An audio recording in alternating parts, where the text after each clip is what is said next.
Hello friends, நம்ம இன்றைக்கி என்ன பார்க்க போகிறோம்னா உருளைக்கிழங்கு கத்திரிக்காய் கிரேவி. வாங்க வீடியோக்குள்ளே போகலாம்.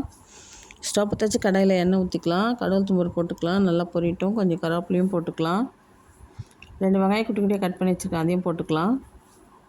2 தக்காளி கட் பண்ணி வச்சுருக்கேன். 10 பல் பூண்டு நசுக்கி வச்சுருக்கேன், பூண்டும் போட்டுக்கலாம். இப்போ தக்காளி போட்டுக்கலாம். 2 உருளைக்கிழங்கு கட் பண்ணி வச்சுருக்கேன், அதையும் போட்டுக்கலாம். வேக வைக்கல, பச்சையாக தான் கட் பண்ணி வச்சுருக்கேன்.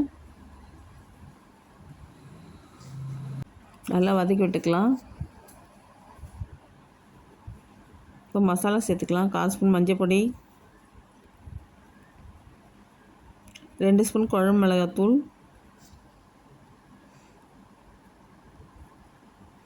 2 ஸ்பூன் வெறும் மிளகாத்தூள், தேவையான உப்பு. நல்லா கலந்து விட்டுக்கலாம்.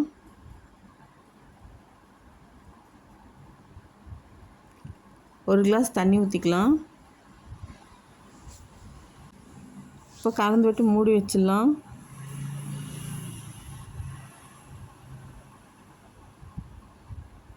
இப்போ அப்படியே வேகட்டும். இது சாம்பார் சாதம், ரசம் சாதத்துக்கு, தயிர் சாதத்துக்கு சூப்பராக இருக்கும் இந்த கிரேவி. சாப்பாட்டில் அப்படியே போட்டு பிசைஞ்சு சாப்பிட்லாம். இப்போ உருளைக்கிழங்கு வெந்துடுச்சு.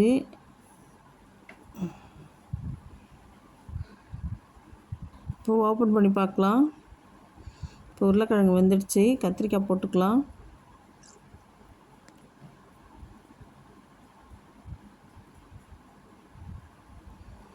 கத்திரிக்காய் போட்டு போய் மூடி வச்சிடலாம் கொஞ்சம் நேரம்.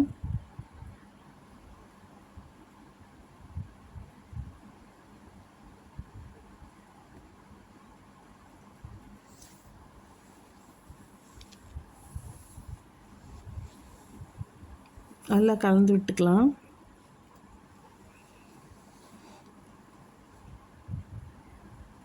இப்போ கிரேவி ரெடி ஆயிடுச்சு.